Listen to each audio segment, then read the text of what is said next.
Julienne. C'est une belle opportunité qu'on a aujourd'hui de discuter ensemble et de prendre un pas de recul sur toute la transformation du système préhospitalier d'urgence au Québec.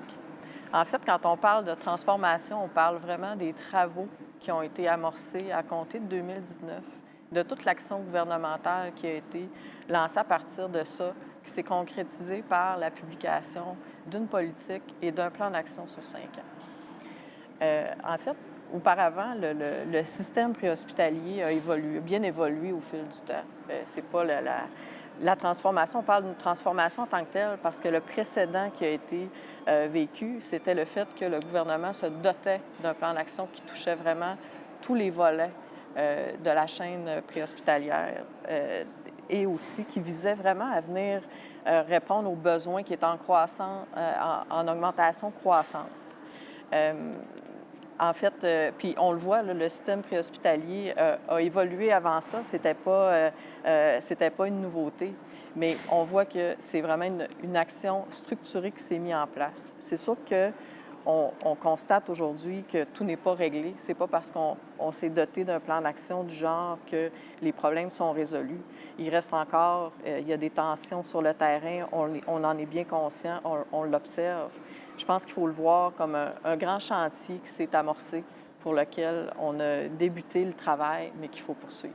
En effet, puis je suis tout à fait d'accord avec toi, puis il faut se le dire franchement, un plan d'action aussi structuré qu'il soit, bien, ça ne va pas nous faire des miracles. Ça ne changera pas la pression qu'il peut y avoir dans nos casernes, ça ne change pas nos enjeux avec les relations de travail, comme tu disais, puis ça ne va pas changer le quotidien de nos paramédics en un clin d'œil. Mais qu'est-ce que ça donne, puis ça, j'en suis assez certaine, c'est que ça nous donne un plan clair. Un plan clair pour un milieu qui était pas mal mis de côté dans les dernières années. Puis aussi, une des enjeux qu'on va avoir avec notre transformation, c'est de voir comment on va pouvoir bien conjuguer entre la transformation puis aussi ce qui se passe sur notre terrain avec nos paramédics, nos RMU qui sont là puis qui offrent du service à notre clientèle à tous les jours. Tu as tout à fait raison. C'est vraiment pas une solution miracle. C'est vraiment un cadre qu'on s'est donné. C'est une vision commune qu'on s'est donnée qui nous permet de bien aligner toutes nos actions puis nos décisions sur cette vision-là. Ça nous a permis aussi de mobiliser autant nos autorités que le terrain. Puis, tu sais, il faut se rappeler que les idées et les objectifs derrière le PAG ne sont pas issus que du gouvernement en tant que tel. Au contraire, le terrain a été beaucoup sollicité. Il y a eu énormément de consultations. Donc, c'est toute cette démarche-là là, qui est en train qu'on voit se mettre en place là, depuis ce temps. En effet. Puis pour moi, concrètement, sur le plan opérationnel, ce que je trouve intéressant, c'est que c'est la première fois qu'on ne va pas travailler chacun de notre bord. On a une feuille de route qui est commune, on a des priorités qu'on s'est fixées ensemble, on est capable de se dire voici ce que je fais, pourquoi je le fais. Puis qu'est-ce qui est super important pour moi, c'est de voir aussi comment on se réajuste lorsqu'il y a des mesures qui ne marchent pas. Mais c'est sûr que ça va rester un challenge parce que travailler tous ensemble, le MES, Santé Québec, nos CCS, les services ambulanciers, nos paramédics sur le terrain, bien, ça demande du dialogue, ça demande de l'ouverture, ça demande d'être capable de tolérer une certaine ambiguïté, puis surtout de garder le cap même quand nos enjeux sont sensibles. Tout à fait. Pour mener un tel plan, il faut être très conscient et reconnaître les défis qu'on a sur le terrain, les préoccupations aussi du milieu. Il faut en être bien conscient parce que c'est pour ces raisons-là aussi qu'on agit, puis c'est pour ces raisons-là aussi que c'est important de continuer le travail. Oui. Puis à Santé Québec, on s'est donné une règle simple pour notre PACSPU. On se dit que si une mesure, ça ne soutient pas les interventions sur le terrain ou si ça ne répond pas aux besoins de notre population, bien, il faut être capable de se réajuster. Parce que pour moi, la transformation, c'est pas juste des beaux mots dans un document. C'est des changements qui vont être concrets, c'est des mesures qui vont être utiles, puis c'est surtout des mesures qui vont être soutenir nos interventions sur le terrain. Tout à fait. Faut poursuivre, en fait, faut poursuivre l'action. L'objectif est et demeure d'offrir des services de qualité à la population. Les intervenants assurent que ça puisse se faire malgré les contraintes, malgré nos défis, malgré les contraintes, dont les contraintes budgétaires. On continue de focusser sur l'objectif premier qui est d'offrir les services, même dans un contexte de transformation. Oui, puis c'est exactement pour ça que le PACSPU est important, parce que ça nous permet d'avancer tous ensemble, d'avoir un plan qui est structuré en tenant compte de la réalité du terrain. Parce que j'espère bien à court terme qu'on va être dans un système de santé où nos paramédics vont être reconnus comme des professionnels. Puis on a eu une belle nouvelle cette semaine à cet effet-là. Puis aussi que notre système préhospitalier va être pleinement intégré à nos trajectoires de soins de première ligne. Donc, ça va être intéressant d'avoir cette discussion-là avec nos panélistes, en fait, qui sont sur le terrain puis qui sont au cœur de cette transformation-là puis qui voient les changements concrets sur le terrain. Donc, on en profite aussi pour remercier l'ensemble des intervenants puis des partenaires qui font, en fait, c'est eux qui sont au cœur de la transformation, qui font qui concrétisent les avancées puis qui font de cette vision-là une réalité. Oui, c'est exactement ce genre de discussion-là qu'on veut avoir. Pas des discours qui vont être idéalisés, mais vraiment savoir qu'est-ce qui fonctionne sur le terrain, qu'est-ce qui fonctionne moins bien. On sait qu'il y en a plein encore de défis. Parce que pour nous, la transformation du préhospitalier, bien, ça ne se fera pas au-dessus du terrain, mais ça va se faire avec le terrain. Et Émile, on est 10-16 vers la salle. Est-ce que vous m'entendez? Oui. Bonjour tout le monde. Merci d'être là aujourd'hui pour notre panel.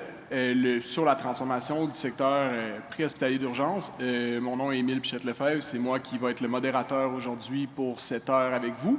J'ai la chance d'être accompagné de 4 panélistes. Donc, Pierre-Rodrigue Lantaigne, enseignant au Cégep à la technique en service préhospitalier d'urgence, TAP en fonction actuellement, et conseiller stratégique en service préhospitalier d'urgence. Docteur Mercier, qui est chercheur clinicien, Luc Tremblay, qui est coordonnateur des services préhospitaliers d'urgence dans une région, et finalement Sébastien Saint-Cyr, qui est directeur général d'une entreprise ambulancière, une coopérative plus précisément. Donc, merci messieurs de vous être rendus disponibles pour la discussion qu'on amorce aujourd'hui ensemble. Et je tiens à préciser que je trouve super intéressant la discussion qu'on va avoir, les échanges qu'on va avoir, et ultimement, ce qui est bien, c'est de venir parler de votre réalité, de vos aspirations, de ce que vous vivez dans votre milieu, et ultimement, en tant qu'acteur et personne qui vit cette réalité-là au quotidien. En commençant, donc, vous voyez, je vais me faire la main. Ça sera pas si long que ça. Donc, le fil conducteur du panel, on va avoir 3 grandes sections. La première, d'où on vient. La deuxième, où on est actuellement. Et finalement, où est-ce qu'on veut aller. L'objectif est vraiment de vous illustrer comment on est arrivé à utiliser le véhicule d'une politique gouvernementale, d'un plan d'action gouvernemental pour, dans le fond, transformer le secteur préhospitalier. On est conscient, comme Marie-Ève et Véronique l'ont dit dans la petite vidéo introductive que vous avez vue, que les défis, il y en a encore, c'est normal, on ne peut pas tout régler d'un coup, mais ultimement, on trouvait pertinent d'avoir cette discussion-là et venir illustrer et expliquer qu'est-ce que le secteur et qu'est-ce que la transformation qu'on est en train de mener. D'où on vient? Donc, première question pour vous, on va faire, de la façon que je vous propose, c'est pour cette première question, on va y aller un à la suite de l'autre, puis par la suite, on peut rebondir sur les propos les uns des autres et pouvoir continuer cette discussion-là de façon un petit peu plus fluide. Donc, selon vous, pourquoi le SPU avait-il besoin d'une transformation en profondeur? Pierre-Rodrigue. En fait, je pense que quand on analyse cette situation-là, il faut regarder d'où on vient. Parce que en regardant d'où on vient, on est capable de comprendre les différents choix qui ont été pris, qui nous ont amenés à ce qu'on est aujourd'hui. Au 18-19e siècle, on avait déjà la prémisse de ce que pouvait être un système préhospitalier d'urgence. Sur les champs de bataille, il y avait des ambulances, puis où est-ce qu'on voulait traiter rapidement les urgences, les gens qui se blessaient. C'est comme ça qu'on s'est construit. On s'est construit dans un monde, dans un vase un peu clos, qui était l'urgence. Avec le temps, il y a des défis qui se sont présentés. Et puis, dans le fond, ces défis-là ont fait en sorte que de se bâtir de cette façon-là, ça pouvait venir faire en sorte que les solutions que nous abordions, dans le contexte dans lequel nous abordions, n'étaient plus nécessairement suffisantes ou suffisamment adaptées à la réalité de nos usagers et du système dans lequel on avait besoin de se développer. Donc, c'est principalement dans cette optique-là, il faut regarder d'où on vient et où on s'en va. Donc, le système était axé uniquement sur l'urgence. Et puis maintenant, on veut accroître ce système-là pour être capable de répondre de façon plus vaste aux besoins des usagers. Docteur Mercier. Bien, je suis tout à fait d'accord avec ce que Pierre-Rodrigue a dit. La réalité a changé. On n'est plus dans la même réalité du tout non plus. Les services préhospitaliers d'urgence sont efficaces pour traiter les pathologies, les urgences vitales. OK? Le constat est clair. Au Québec, en ACV, en infarctus avec élévation du segment ST, en traumatologie, nos statistiques sont très bonnes. Ils se comparent même favorablement à ce qu'on voit dans le Canada, dans le reste des pays développés. Toutefois, si on étire l'élastique, 10 de nos interventions, bien, on n'avait pas le choix pour le 90 d'adapter, de considérer les besoins des patients. Puis je pense que c'est à ce moment-là que toute cette transformation-là a été requise. Il y a une évolution aussi dans ce que les paramédics font, ce que les TAP font au quotidien, l'interaction entre les différents acteurs dans la chaîne de l'intervention préhospitalière aussi qui évolue avec le temps. Pierre-Rodrigue, tu l'as nommé, on parle d'un système qui est passé davantage d'un système axé sur le transport à un système dans lequel on vient ajouter justement des soins, des services davantage, on vient diversifier. Donc, pour continuer, Luc, toi, comment tu trouves que le système avait besoin, pourquoi tu trouves que le système avait besoin d'une transformation en profondeur? Bien, en fait, Émile, ce que tu nommes là, le système centré sur le transport des usagers, évidemment, a fini par atteindre une forme de limite en fonction de la croissance de la demande qu'on vit de façon constante sur les services préhospitaliers d'urgence. Tout ça était principalement lié au fait que le système était basé pour un appel au 911 égalait automatiquement un transport vers une salle d'urgence, peu importe quel était le besoin de l'usager. Ce qui fait en sorte que, bien, on s'est retrouvé à un moment donné à être surchargé. Ça a nécessité des investissements majeurs au niveau d'ajout de ressources dans un contexte où, bien, comme tout le monde le sait, on est dans un contexte où les ressources sont de plus en plus rares. Donc, il faut trouver une façon de faire mieux avec les ressources qu'on a, puis donner les meilleurs services aux usagers. Merci. Sébastien? Mais selon moi, la transformation des SPU, c'était pas une option parce que le statu quo on ne pouvait plus rester avec un statu quo. Le besoin en ressources ambulancières excède clairement les capacités des entreprises ambulancières. On l'a vu dernièrement, il y a eu une publication, là, on a mis à jour les taux d'utilisation clinique, les TUC qui ont été mis à jour. Puis dans la majorité des métropoles, ce qu'on voit, c'est qu'il y a encore une explosion, il y a une croissance, il y a une pression supplémentaire qui est mise sur les paramédics. Fait qu'il faut absolument qu'on sorte de la logique de une intervention est égale à un transport. Ça ne peut plus fonctionner. Puis d'ailleurs, pour les entreprises ambulancières, nous, ce qu'on voit, c'est que trop souvent, il y a un besoin qui est sporadique, on fait un ajout. On fait un ajout de ressources sur la route. La problématique, c'est que l'équipe va aller faire leur intervention, puis ils vont malheureusement tomber en rétention dans les urgences. Puis on va faire un ajout de ressources pour une intervention qui va passer par la suite. L'équipe va passer 4-5 heures parfois à l'urgence. Fait que c'est clairement un modèle qui se doit d'être optimisé. Puis ça vient d'ailleurs tout dénaturer la nature du transport d'urgence en soi. Ça, c'est un élément que tu amènes, ultimement, au niveau de la rétention des usagers dans les urgences, des civières, là, autrement dit. C'est quand même quelque chose qu'on a abordé dans le PAC, mais qui n'est pas sorti de nulle part. Ultimement, historiquement, là, quand on regarde la genèse de comment on est arrivé à un plan d'action gouvernemental, il y a eu 3 mois de consultation. Il y a eu plus de 40 consultations allant de 2 à 3 heures qui ont permis, finalement, de ressortir des éléments comme ça, puis d'aller écouter les gens terrain, les gens qui vivent cette situation-là, de dire où sont les plus gros bloquants? Qu'est-ce qui fait que, justement, il faut changer certains éléments, dont ce que tu viens de nommer? Évidemment, ça ne change pas en criant ciseaux, mais ultimement, bien, c'est une des raisons pourquoi cette initiative-là fait partie du plan d'action gouvernemental. Quelle était la différence au niveau de la réalité des TAP, donc des techniciens ambulanciers paramédics, pour ceux qui ne sont pas familiers avec le terme dans la salle, avant, disons, l'entente de cette transformation-là versus aujourd'hui? Est-ce que vous avez vu une différence? Est-ce que quelqu'un voudrait rebondir sur cette sous-question?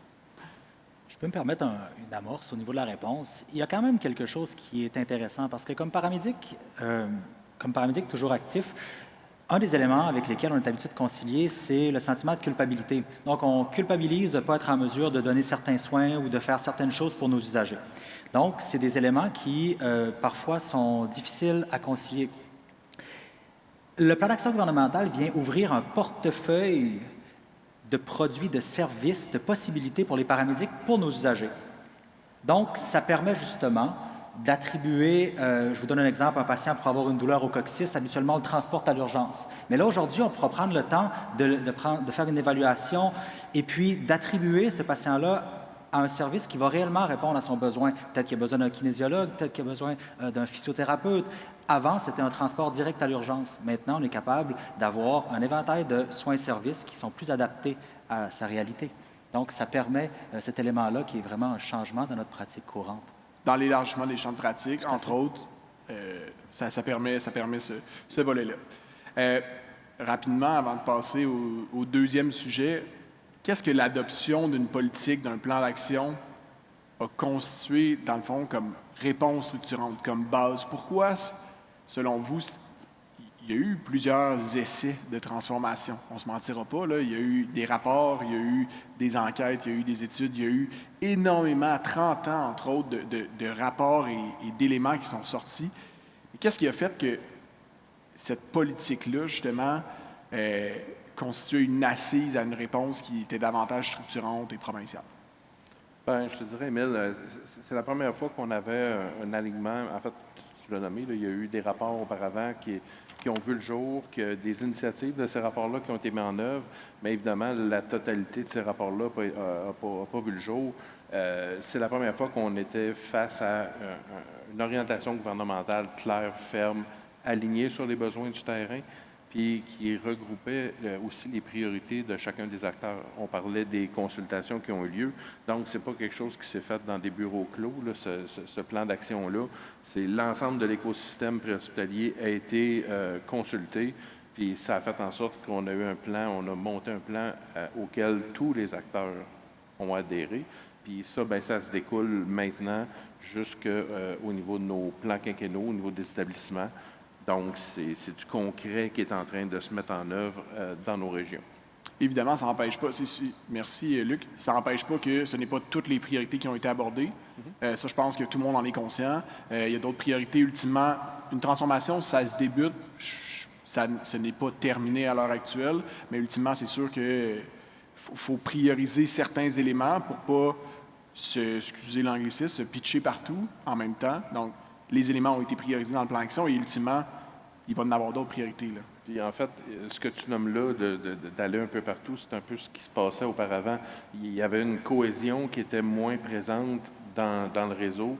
Puis on travaillait avec tout plein d'initiatives régionales qui étaient développées sans cadre clair.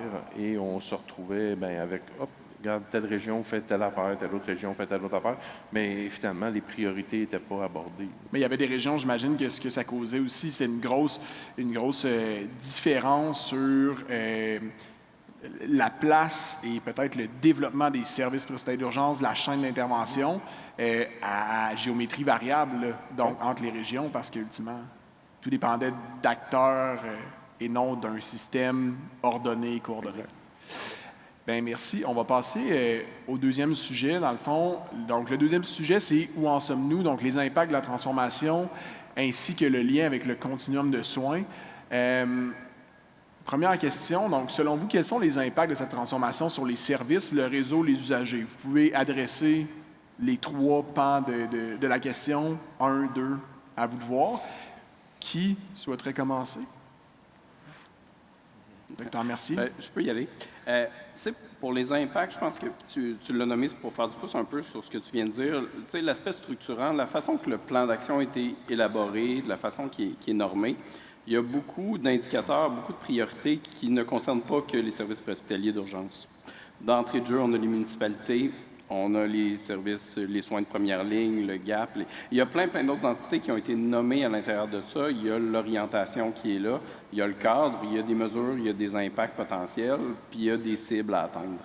Fait que d'entrée de jeu, on a comme monté un petit peu dans la hiérarchie en se disant voici comment on doit agir à ce moment-là. Puis l'impact va être nommé sur le patient, sur les services, mais à un niveau plus haut que le simple intervention dans la chaîne juste préhospitalière. Je pense que si je peux faire du pouce sur ce que tu dis, Docteur Mercier, en fait, c'est ultimement, ça vient aussi, puis on l'a vu là, depuis la COVID, les paramédics, la chaîne d'intervention préhospitalière, je vais le dire comme ça, a davantage été pris au sérieux. Et ultimement, ben, ce que ça a fait, c'est que là, et la preuve est qu'on est sur scène aujourd'hui, à première ligne en santé. C'était peut-être pas quelque chose qui serait arrivé il y a 15 ans, dans la reconnaissance, ultimement, du secteur des services prestataires d'urgence. Fait que, tu sais, je pense que, pour faire du pouce sur ce que tu dis, c'est un des aspects que je voyais aussi. Qui d'autre? Je pense qu'au niveau du réseau, tu peux y aller, Sébastien, si tu veux. Bien, ce que je voulais apporter, c'est clairement que la profession elle a énormément évolué au fil des dernières années. Puis, on a juste à aller voir le musée des ambulances, on voyait tantôt. L'évolution est drastique au cours des dernières années, c'est vraiment visible. Auparavant, lorsque c'était un service funéraire qui était plus en charge des transports, je crois que le seul critère d'embauche, c'était savoir si on avait peur du sang. Il y avait peut-être quelques heures de formation clinique qui étaient données par-dessus ça. Puis maintenant, on est rendu à un autre extrême où est-ce qu'on a des paramédics en soins avancés dans la province qui ont une majeure de 2 ans d'études à l'université. Fait que clairement que l'expertise clinique s'est développée. Puis tu l'as mentionné, Émile, elle est de plus en plus reconnue. Ça, c'est vraiment important. La limite de l'ancien système avant le PAG, selon moi, une des plus grosses limites qu'on avait, c'est certainement l'intégration au reste du réseau de la santé qui était déficiente pour les paramédics. Là, en reconnaissant leur expertise, on peut les intégrer drôlement autrement. On peut capitaliser sur cette expertise-là puis développer également des équipes spécialisées. Que ce soit, on a nommé paramédecine communautaire, on peut nommer également, dans le PAG, on retrouve également les PSA, les paramédics de soins avancés. C'est incroyable à quel point ces gens-là sont intégrés au continuum de soins différemment que ce qu'on était il y a quelques années. Fait que selon moi, c'est clairement bénéfique pour le patient parce que là, actuellement, on a des paramédics qui deviennent vraiment des acteurs cliniques complètement intégrés au continuum de soins puis qui permettent même de servir à titre de régulateur dans le réseau. Puis c'est un commencement.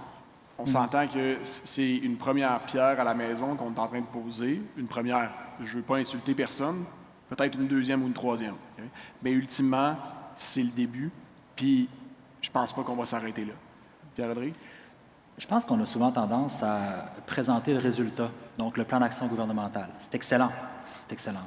J'aimerais vous amener sur ce qui est vraiment, selon moi, le cœur de tout ça, c'est le processus qui se situe en amont.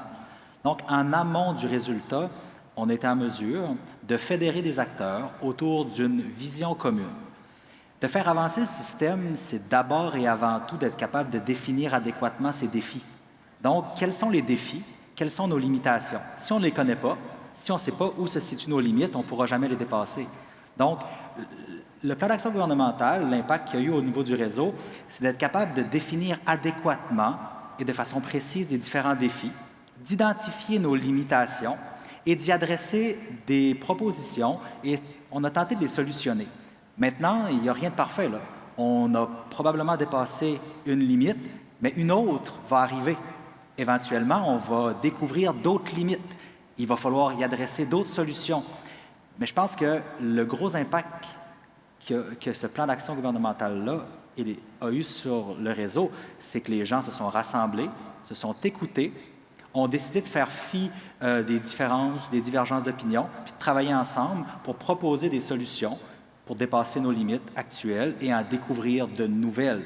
Puis on ne peut pas faire autrement que penser de cette façon-là parce que tous les bénéfices qu'on va avoir vont avoir une répercussion sur nos usagers. Puis au final, c'est ça notre objectif, c'est que demain soit un jour plus rayonnant pour nos usagers, qu'ils puissent entrevoir des solutions différentes, qu'ils puissent avoir des solutions pour leurs défis. Donc, je pense que l'impact réseau a permis de créer un impact usager exponentiel, puis ce n'est effectivement que le début.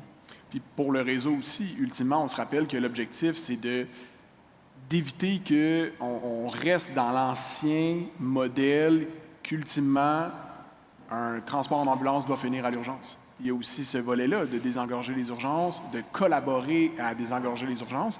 Et ultimement, mais c'est ça, je pense qu'on collabore à ça en faisant la transformation. Mais ce que je trouve intéressant dans ce que tu amènes, Pierre-Rodrigue, c'est le fait de dire on a vraiment tenté de mettre des bases solides pour en soi permettre de rentrer dans un modèle ou un continuum d'amélioration continue. Et se permettre de dire, comme je l'ai dit tantôt, ce n'est qu'un début de la transformation. Là, on est en train de dire, bien, on était au point A, on se rend au point B. Ultimement, après être rendu au point B, il ne faut pas s'arrêter là, il faut se dire comment on se rend au point C. Puis la roue va tourner et ça crée cette culture-là dans le système préhospitalier d'urgence qui vise à toujours s'améliorer davantage pour l'usager, pour le réseau, pour être intégré justement avec d'autres professionnels. Luc, est-ce que tu voulais rebondir ou... Bien, en fait, c'est ça, c'est qu'on adresse beaucoup les enjeux de surcharge du réseau, que ce soit au niveau hospitalier ou au niveau des ressources ambulancières. C'est que tout ce qu'on met en œuvre actuellement pour réduire le nombre de transports, adresser les problèmes des usagers au bon moment, avec le bon professionnel, les redirections qu'on va faire vers les cliniques médicales, les CLSC, ces trucs-là, ça a un impact direct sur les taux d'occupation de nos urgences, mais ça a aussi un impact direct sur la disponibilité de nos ressources ambulancières. Puis cette disponibilité-là, bien, on la gagne pour répondre à des appels d'urgence. Donc, on nommait tantôt qu'on travaille dans un contexte où, effectivement, on veut répondre aux appels d'urgence, mais il y a un grand volume de ces appels-là qui n'en sont pas. Donc, si on veut se disponibiliser pour répondre à nos appels d'urgence puis limiter la pression sur notre système, bien évidemment, tout ce qui est prévu, toutes les mesures qui sont prévues au PAC, que ce soit la paramédecine de régulation, les programmes de paramédecine communautaire qui sont en train de prendre forme, bien, ces initiatives-là vont amener cette contribution-là au réseau. Puis, juste, je vais rebondir sur ce que tu dis. Tu sais, il y a aussi des liens qui se font davantage avec des programmes comme le GAP, comme justement d'autres systèmes comme ça ou d'autres nouvelles solutions qui se sont mises en place dans lesquelles les SPU viennent s'intégrer puis qu'on peut justement considérer davantage une intégration dans le réseau puis dans ces concepts-là. Ce qui m'amène à la prochaine question, là, comment le SPU s'inscrit-il davantage dans une logique de continuum de soins? On en parlait avant, est-ce qu'on le nommait comme ça nécessairement? J'en suis pas convaincu, mais ultimement, c'est davantage dans cette optique-là qu'on est aujourd'hui, entre autres avec la chaîne d'intervention préhospitalière, mais de dire, regardez, ça ne se termine pas aussi à l'hôpital nécessairement, c'est une collaboration entre les professionnels. Comment vous voyez ça?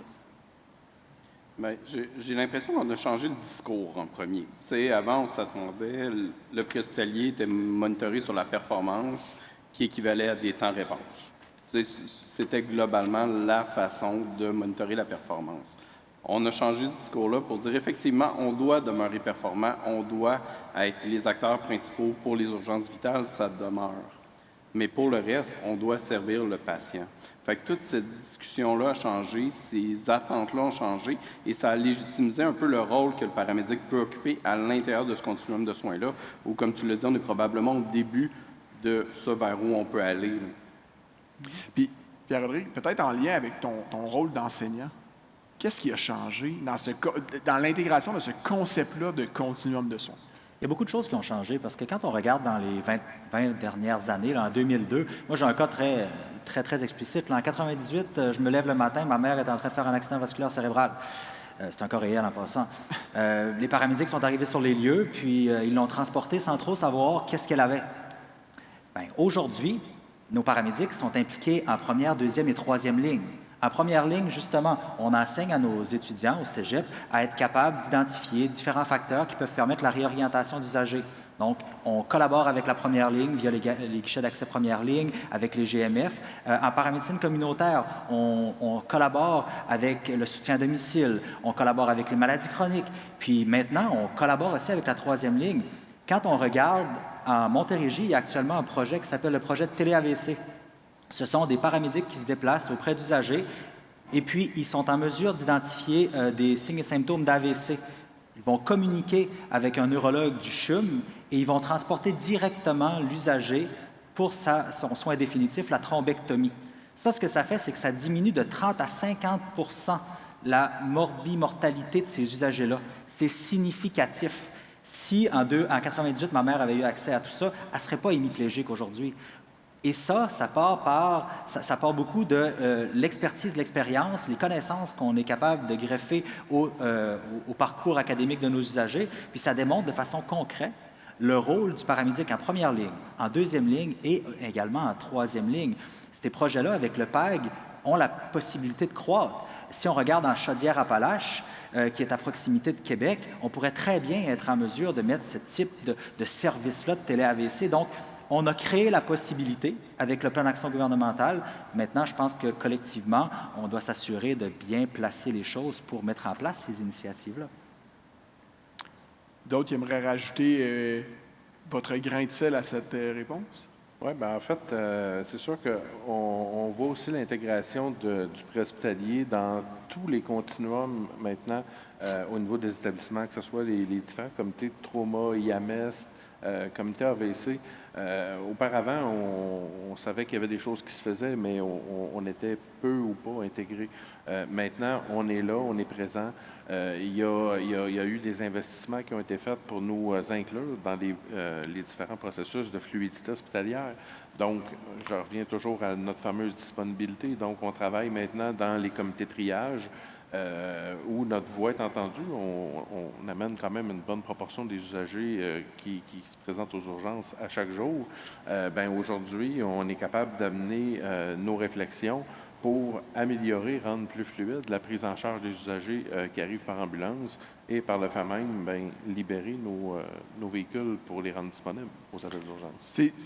Je vais faire du pouce sur ce que tu dis, Luc. Ultimement, on parle de paramédecine de régulation. Pour ceux qui ne sont pas familiers nécessairement, il y a 2 concepts clés dans la paramédecine de régulation, soit le triage secondaire et finalement la coévaluation. Quand on regardait les chiffres dernièrement, on parlait d'au minimum, en fait, 18 000 transports évités à l'urgence, actuellement avec la paramédecine de régulation, qui n'est même pas implantée dans toutes les régions du Québec. Je suis conscient, et je pense que c'est important de le nommer, que ce n'est pas la panacée, dans le sens qu'il y a encore beaucoup d'améliorations à faire, il y a encore plein de choses qui peuvent être faites par rapport à ça, mais ultimement, est-ce qu'on peut être conscient que c'est quand même 18 000 transports de moins sur un an? Fait que, tu sais, c'est énorme. Bien, c'est de la disponibilité qu'on récupère, mais c'est aussi des usagers qui sont mieux servis. Pour les bonnes raisons, au bon moment, puis avec des bons cas. D'autres points, messieurs? Le 3e sujet, encore une fois, où en sommes-nous? Davantage au niveau de l'approche du déploiement du PACSPU 2023-2028. Quelles ont été les actions concrètes qui ont favorisé une mobilisation puis une implication des acteurs? Au début, on a parlé 3 mois de consultation. Outre ça, vous, en ayant vécu finalement ces consultations-là ou ces moyens de mobilisation-là sur le terrain, qu'est-ce qui est ressorti selon vous? Qu'est-ce qui est venu vous chercher par rapport peut-être aux tentatives qui avaient été faites auparavant ou qui vous a mobilisé davantage? Bien, je peux parler, Émile, encore une fois, de la lentille entreprise ambulancière. Nous, clairement, dès qu'il y a eu une ébauche du PAG qui a été produite, la première chose qu'on a faite, c'est qu'on a demandé à l'époque à des représentants du M3S de venir nous expliquer qu'est-ce que ça représentait concrètement. C'est important pour nous, pour toutes les entreprises, de le comprendre, qu'est-ce que ça représente, parce que le PAG, c'est un levier politique, c'est un levier clinique, c'est un levier financier, c'est un levier opérationnel pour mener à terme des actions extrêmement concrètes dans nos organisations respectives. Fait qu'il y avait là une importance capitale. Maintenant, ça permet également de prendre des actions, encore une fois, pour l'organisation qui sont extrêmement cohérentes avec le gouvernement, d'investir avec la vision gouvernementale, puis d'investir dans la transformation numérique, dans de l'embauche, dans des équipes spécialisées, encore une fois, en paramédecine communautaire ou en soins avancés.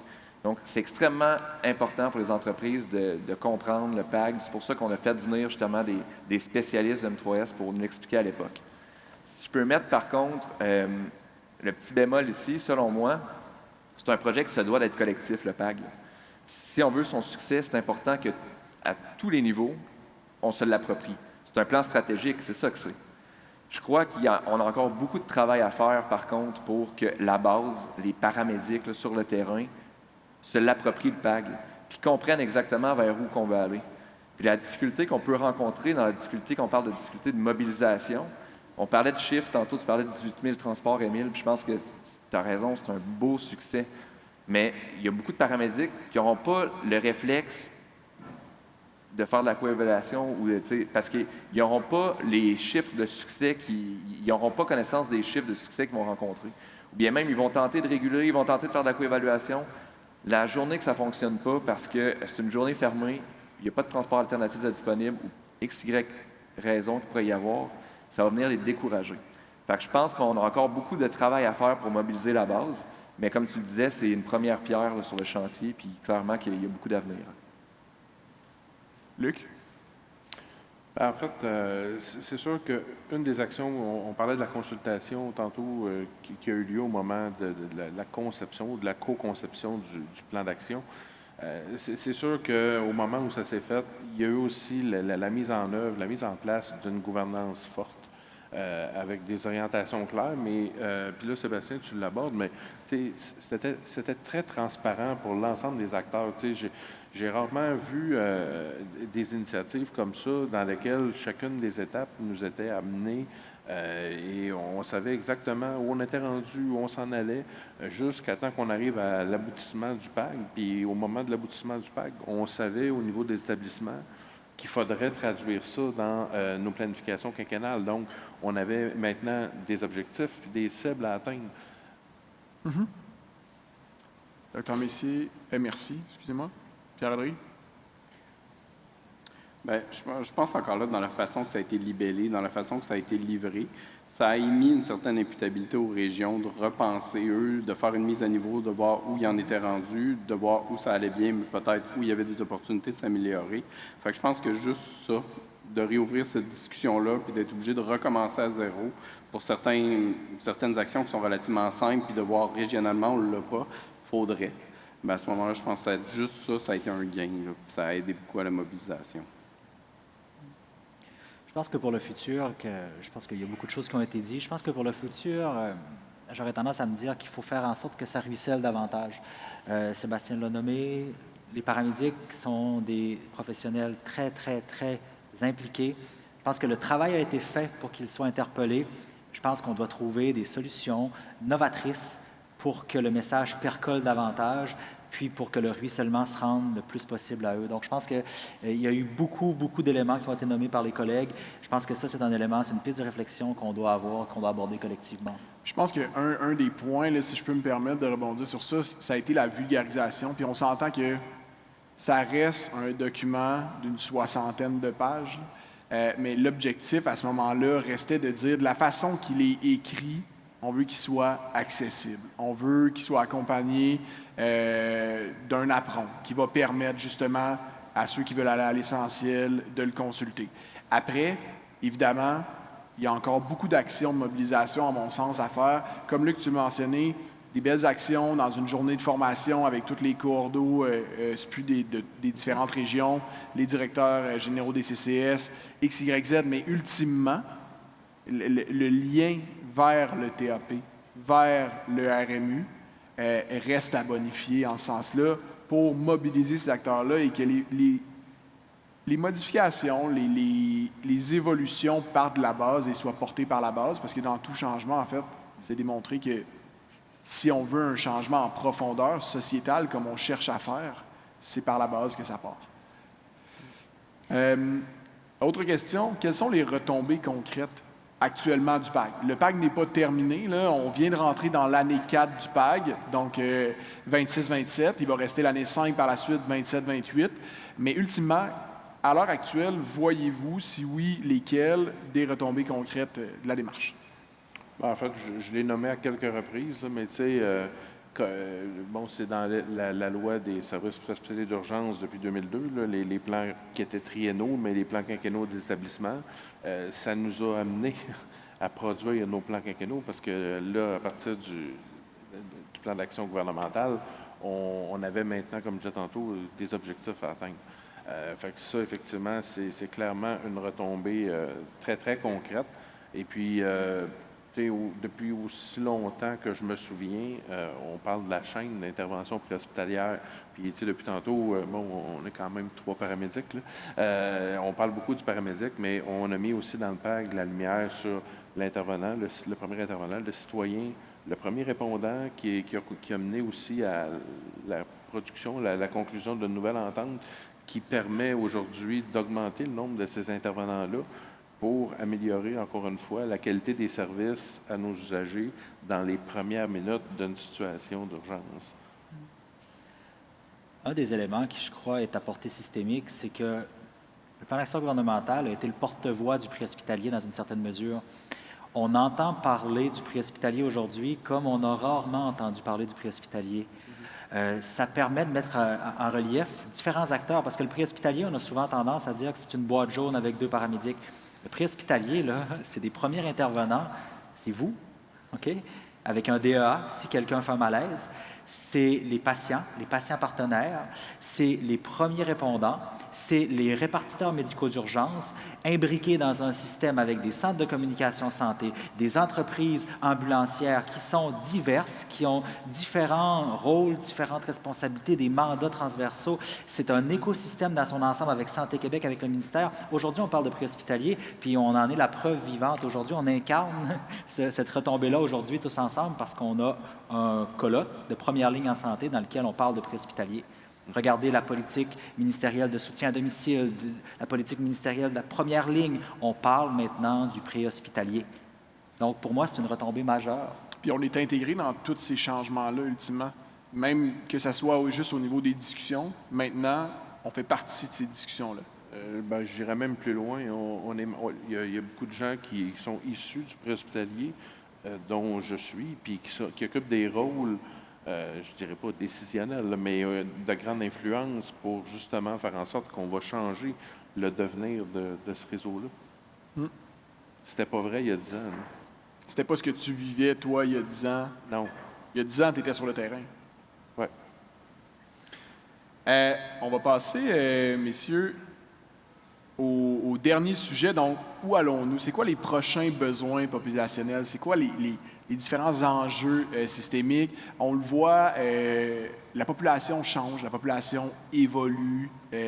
Donc, il y a évidemment le milieu, le système préhospitalier d'urgence se doit de suivre ces besoins populationnels-là et d'évoluer en ce sens-là, que ce soit au niveau de l'enseignement, que ce soit au niveau des protocoles cliniques, opérationnels, de la place, de l'élargissement des champs de pratique. Bref, il se doit d'être de son temps et de s'assurer de répondre à ces besoins populationnels-là, parce que sinon, à quoi servons-nous? Donc, quels sont, selon vous, les prochains besoins populationnels et systémiques à adresser? Docteur, merci. Non. Tu me regardais, je me suis dit, on y va. Allons-y. Les besoins populationnels, il y en a plusieurs. OK? Puis, ce serait faux de croire que 6 300 paramédics vont pouvoir adresser les besoins de la population complète. Toutefois, on parle de vieillissement de la population, on parle de situation d'itinérance, on parle de Premières Nations, on parle de nouveaux arrivants. Il y a énormément de patients, de patientèle, de population qui ont des besoins particuliers. Puis il n'y a aucun intervenant qui est mieux placé que celui qui est appelé quand ça va mal, que le milieu de vie n'est pas altéré, pour comprendre la situation, la connaître. Puis à un moment donné, il va falloir adresser ces besoins-là un petit peu plus large, puis sortir du cadre purement médical, je dirais, de la chose, là. Il y a des choses qu'on voit au domicile des patients, bien, il faut le rapporter à ce moment-là. Il y a des patients qui refusent le transport parce que leur chat ne sera pas capable de rester tout seul. Présentement, on laisse ces patients-là au domicile, on signe une feuille de refus de soins. Probablement que comme système, on peut aller plus loin pour ces patients-là. C'est peut-être pas la solution idéale, mais on doit quand même, je pense, penser ces choses-là de manière systémique, puis offrir des solutions, je pense que c'est notre rôle. Puis une plus grande, si j'entends bien ce que vous dites, là, c'est une plus grande, en fait, éducation populationnelle aussi. De dire qu'est-ce qui peut être fait, qu'est-ce qui ne peut pas être fait, comment qu'on peut faire les choses, quel service par la suite, après un refus de transport, pour reprendre l'exemple, peut être donné, qui peut faire un suivi via un appel. Donc, il y a tout ce volet-là aussi, cette éducation populationnelle-là. Puis, tu sais, quand on parle d'éducation populationnelle, c'est de faire les mythes aussi. Si tu arrives en ambulance, à l'urgence, tu ne passeras pas plus vite au triage, tu seras pas... Il y a encore, malheureusement, des mythes persistants dans la population comme ceux-là. D'autres personnes pour répondre à la question, quels sont les prochains besoins populationnels? En fait, si je peux me permettre, on parle beaucoup aussi de changement climatique. On est de plus en plus confronté à des situations climatiques beaucoup plus violentes, beaucoup plus intenses, puis aussi qui durent dans le temps, ce qui met quand même à mal la résilience de nos systèmes, de nos ressources. On vit des situations où des populations complètes se retrouvent isolées pendant quelques jours, ce qui amène un tas de problèmes, un tas d'enjeux au niveau du préhospitalier. Évidemment, je pense qu'aujourd'hui, on peut difficilement passer à côté de la mutualisation des capacités entre les différents acteurs de ce réseau-là, que ce soit à travers les entreprises ambulancières, que ce soit les autres services d'urgence. La notion d'interopérabilité aussi doit prendre de plus en plus son sens si on veut s'assurer qu'au moment où on vit une catastrophe, on vivrait, mettons, un verglas comme on a vécu en 98, bien, comment on va répondre à ça dans un contexte où bien, les ressources se font de plus en plus rares? Faire mieux, faire différemment avec ce qu'on a déjà aussi. Oui, Sébastien? Mais on parlait quand tu parlais d'entreprise ambulancière, Luc, moi, quelque chose que j'aimerais apporter, quand on parle d'enjeux quand même systémiques, si on veut que le PAG fonctionne, je pense que ça va vraiment prendre une plus grande intégration des entreprises ambulancières au sein du PAG. On parle beaucoup des différents paliers gouvernementaux, on parle de Santé Québec, mais on parle rarement du rôle des entreprises ambulancières pour assurer le succès du PAG. Puis tantôt, je vous disais que c'est un projet collectif. Les gens qui vont piloter la gestion du changement dans l'équipe, dans la base, ça reste que c'est les entreprises ambulancières qui vont devoir l'affronter, cette gestion de changement-là. Il faut les considérer, il faut les intégrer. Les compagnies ambulancières, ce n'est pas juste un contrat de service. C'est des organisations qui ont à cœur leur communauté. Puis il y a déjà, bien avant le PAG, la majorité des entreprises ambulancières étaient déjà grandement alignées avec le PAG. Puis ils ont déjà joué un rôle déterminant. Je vais juste vous donner un exemple. On parle notamment, je pense que c'est l'axe 2, on parle de déploiement des DAA dans axe 1. Axe 1, Axe 1. chantier 2. Chantier 2, j'ai fait mes On n'est pas devoirs, loin, on n'est pas loin. Emile. Donc, déploiement des DAA. Je donne l'exemple, la majorité des entreprises, on voit tout le temps ça dans les réseaux sociaux, ils donnent des DAA au sein de la population gracieusement, ils offrent des formations. Je parle pour ma coopérative, on a donné tout près de 60 DAA dans les quelques dernières années. Pour la région de Charlevoix, ça représente seulement le don de DA que la coopérative a fait. Ça fait en sorte qu'on est à 166 DA par 100 000 habitants. C'est la moyenne nationale, je pense qu'on est à 23, 24, 25, 27. Il y a quelques années, mais oui. Il y a quelques années, mais tu sais, ça reste que c'est incroyable ce que les compagnies ambulancières sont capables de faire pour supporter le PAG. Il faut quand même le reconnaître. Fait que c'est ce que je voulais amener. Sinon, je pense que pour apporter une perspective aussi complémentaire et élargie de tout ça, tu sais, les prochains besoins populationnels, bien, on en connaît certains. On en a parlé ce matin. On a vu que le vieillissement de la population, c'est un enjeu. On n'a peut-être pas parlé beaucoup de la multimorbidité. Nos usagers sont de plus en plus multimorbides. Il y a la juxtaposition de plusieurs maladies chroniques qui viennent compliquer l'épisode de soins. Je pense que les paramédics, dans les dernières années, ont augmenté leurs compétences cliniques. On a augmenté aussi les outils pour bien adresser ce type de besoins-là. Un des éléments centraux pour moi, pour l'avenir du système, mais aussi pour nos usagers, ça passe beaucoup par la professionnalisation. La professionnalisation de nos paramédics, ça vient permettre une multiplicité d'actions, d'outils qui peuvent permettre, comme Dr Mercier l'a mentionné, peut-être pas de régler tous les maux, mais d'être capable d'adresser une partie de la solution qui va s'imbriquer dans un ensemble de solutions que tous les professionnels vont être capables d'amener. Donc, on va pouvoir renforcer notre collaboration pour l'intérêt de l'usager. Je pense que c'est les prochains besoins de notre réseau, les prochains besoins de nos usagers, c'est qu'on travaille mieux ensemble et plus ensemble. Si vous aviez à nommer, avant de finaliser le panel, là, une priorité à tour de rôle pour la transformation du système préhospitalier d'urgence futur ou actuel, en débuté, ça serait laquelle? Bien, on va commencer par Sébastien, on va revenir vers moi. Merci, Émile. Bien, si on parle justement d'intégration, quand je disais que c'était une des limites qu'on avait auparavant, donc l'intégration dans le réseau, je suis vraiment du même avis que mon collègue que selon moi, la professionnalisation, l'ordre professionnel va venir briser les silos, puis ça va vraiment être extrêmement favorable pour la suite des choses. Merci. Luc? Bien, effectivement, je ne peux pas passer à côté de ça. Pas le droit de répéter. Tu sais, ça, non, je sais, je m'excuse.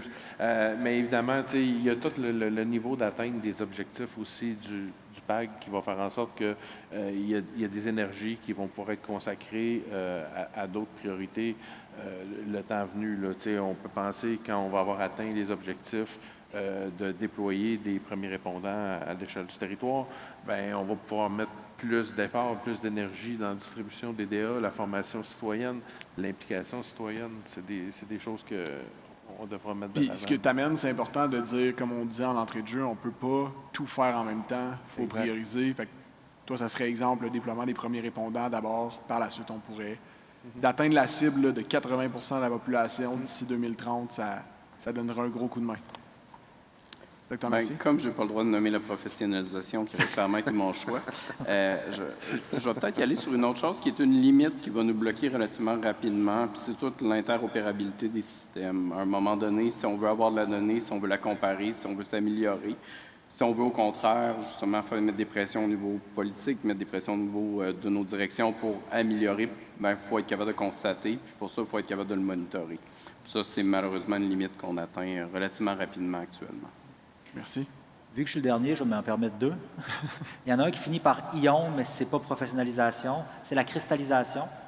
D'être capable de... On a créé l'opportunité d'intégrer le système préhospitalier au système de santé dans son ensemble. Maintenant, je pense qu'on doit le cristalliser. On doit cristalliser cette volonté-là. Donc, pour moi, c'est un des éléments. Puis, le deuxième élément, je vous dirais que je l'ai juste oublié en disant le premier, donc ce sera pour une prochaine fois. Vous pouvez aller voir Pierre-Rodrigue par la suite. Il se promène dans les kiosques s'il y a La jamais recherche. quoi que ce soit. La recherche, je suis désolé, la recherche en préhospitalier, ça m'est revenu spontanément. Je pense qu'on doit faire en sorte de créer l'ensemble des éléments qui vont permettre d'avancer la recherche dans le préhospitalier. Merci, messieurs. Avant de passer, en fait, à la période d'échange avec la salle, là, j'aimerais qu'on se rappelle d'où on vient. Fait qu'ultimement, c'est un système qui est passé d'une logique de transport à l'urgence à une logique de continuum de soins. Le PACSPU actuellement, où est-ce qu'on en est, établit les bases, c'est les fondations d'une transformation, d'une évolution qui intègre le volet de gouvernance, de financement, de co-construction et dans l'optique d'avoir des résultats qui sont mesurables. J'entends très bien l'aspect de mobilisation accrue de tous les acteurs et ça va être mis de l'avant dans les prochaines pierres de la transformation. Et où est-ce qu'on va, en fait, où on veut aller, le vieillissement de la population, la santé mentale, l'accès aux technologies, l'interopérabilité et finalement, peut-être diminuer pas la dichotomie, mais diminuer peut-être les différences régionales, pas négativement. Chaque région a ses différences, mais ultimement, s'assurer d'avoir une structure provinciale qui, par la suite, peut venir encadrer les actions régionales. En fait, merci beaucoup, messieurs, pour ce panel. C'est très apprécié de vous être prêtés au jeu, d'avoir accepté l'invitation. C'est pas toujours facile de monter sur scène devant une salle de 400 places. Je dis place et non personne. Donc maintenant, il nous reste un 8 minutes pour ceux et celles qui aimeraient aller au micro. C'est à vous la parole. On va prendre les questions. Et juste avant, je vais demander à mes deux collègues cinéastes du début de venir nous rejoindre sur la scène pour répondre aux questions s'il y a des questions pour elles.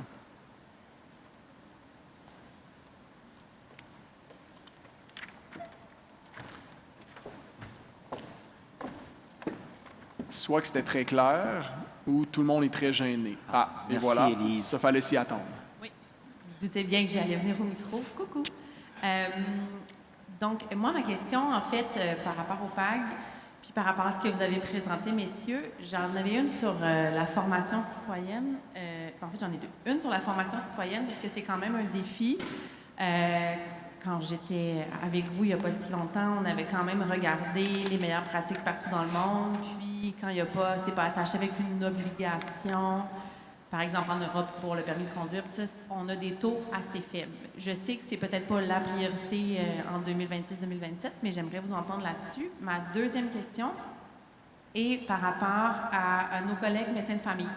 Parce que, tu sais, le système s'appelle pré-hospitalier, fait qu'il y a une tendance naturelle vers le système hospitalier. Évidemment, je suis d'accord sur la chaîne, elle est beaucoup plus grande que ça. Mais une des choses, moi, qui est un angle mort que je perçois, c'est le lien avec nos collègues en clinique. Parce que souvent, par exemple, quand on parle de paramédecine communautaire, quand on parle, par exemple, d'éviter des transports, mais souvent, les médecins de famille, les équipes de première ligne ne sont pas toujours au courant. Tu parlais d'interopérabilité, Éric, c'est super important. Fait que j'aimerais avoir votre vision là-dessus. Merci. Bien, pour l'implication citoyenne, je peux peut-être me permettre un peu parce que chez nous, dans la Nadière, on a des projets qui sont en fait, une démarche de proximité là, qui est mise en œuvre dans 3 secteurs de notre région, dans laquelle le milieu communautaire est amené à créer une forme de population bienveillante pour assurer la dispensation des soins. Le préhospitalier, on s'est glissé dans ça, cette démarche-là, pour commencer à faire la promotion de la formation Héros en 30. Donc, notre équipe de formation a formé des agents multiplicateurs là-dedans, dans ces milieux-là. Puis, bien, là, de plus en plus, il y a des gens qui se forment dans toutes sortes d'activités communautaires au niveau municipal et ça commence à mousser pas mal. D'ailleurs, on commence à avoir des demandes des endroits où il n'y a pas de démarche de proximité et qui nous disent, bien, ça semble fonctionner dans ce secteur-là, bien, on aimerait ça nous autres aussi. Fait qu'on commence à être sollicité de plus en plus pour faire de la formation citoyenne, malgré qu'elle n'est pas liée à aucune obligation. Dans le fond, c'est par simple volontariat là, que ça se fait. Mais il y a quelque chose qui fonctionne à ce niveau-là. Si je peux me permettre de renchérir, il y a aussi une formation qui est en cours de création à Santé Québec, justement, RCR et Premiers Secours, qui va être destinée par la suite, oui, aux acteurs du réseau, mais ultimement avec une visée populationnelle. Donc, on est dans cette démarche-là pour l'implication citoyenne. Et s'il y en a un autre qui voulait répondre à la deuxième question. Je peux me lancer, puis je pense on pourra renchérir aussi. C'est une très bonne question, Dr. Berger. Je pense que si on regarde les initiatives, je pense que la paramédecine communautaire est une des initiatives qui a le potentiel de plus de créer des liens avec le système, dont les médecins de famille, parce que il y a eu des implantations dans les dernières années de la paramédecine communautaire. Puis, un des premiers éléments qu'on va voir, c'est on va voir les médecins de famille, on rencontre les médecins de famille qui œuvrent dans les GMF via les chefs de DRMG. Je pense que ça a changé de nom maintenant. Puis, juste pour qu'ils soient capables de bien nous référer les usagers, pour qu'on puisse leur donner un suivi actuel de leurs usagers. Donc, un médecin de famille pourrait dire, ben moi, j'ai un patient atteint d'une maladie chronique. Je sais qu'il s'exacerbe toujours aux alentours de octobre, novembre, décembre, mais il retarde toujours. Donc, est-ce qu'il y a des services qui pourraient permettre d'avoir une vigie ou un monitorage auprès de cet usager-là, puis de me rendre des comptes, de savoir, bon, comment évolue mon usager? C'est ce type de lien-là, je pense qu'il faut entretenir, puis il faut créer. On a des beaux projets un peu partout au Québec. Là, donc, je pense que c'est une des voies qui permettrait justement de rapprocher les médecins de famille par l'entremise des institutions comme les GMF, les CLSC. Donc, c'est un des éléments pour moi qui est porteur de cet élément-là. Docteur Mercier. Bien, je suis entièrement d'accord. Le partenaire naturel du préhospitalier, c'est l'intra-hospitalier. Je pense que d'où l'idée que beaucoup de projets ont été de ce côté-là. Avec tout ce qui est extra-hospitalier, puis oui, on parle de médecins de famille, on parle beaucoup du réseau communautaire. Il y a énormément d'opportunités là-dedans. Il y a aussi malheureusement énormément de défis, que ce soit en termes de loi sur la protection des renseignements personnels, que ce soit sur modalité de transfert des informations. Il y a énormément, disons, de barrières qui ne sont pas insurmontables, mais probablement qui expliquent en partie pourquoi, bien que c'est hautement pertinent, on n'est peut-être pas rendu là encore. Merci. Il nous reste un petit 2 minutes. Une autre question, une autre personne qui aimerait se lever? Alors, une transformation, ça se veut ambitieux, avec la perspective de changer des vies, d'optimiser les soins aux patients, etc., etc. Dans toute la complexité du chemin que vous avez fait depuis la politique, le plan d'action, quel a été le ou les compromis les plus difficiles entre l'idéal du début et la contrainte de l'humain ou du terrain? Est-ce qu'il y en a qui veulent se lancer? Je peux commencer. Au niveau du plan d'action gouvernemental, veut pas, considérant que, bon, il y avait déjà des travaux qui avaient été faits auparavant. Vous n'êtes pas sans savoir que le plan d'action gouvernemental du système préhospitalier d'urgence 23-28 est la 3e tentative de sortie d'un tel plan d'action gouvernemental. C'est la première qui aboutit à terme à dire qu'on arrive à le sortir. Ultimement, il y a eu des travaux qui ont été faits auparavant avec pour ceux qui s'en souviennent, le Comité national de transformation des services préhospitaliers d'urgence. Donc, il y a eu plein de tentatives et d'éléments qui ont été finalement qui ont été collectés. Et ultimement, je pense que la plus grande difficulté a été de dire il y a tellement d'éléments à adresser, comment qu'on priorise?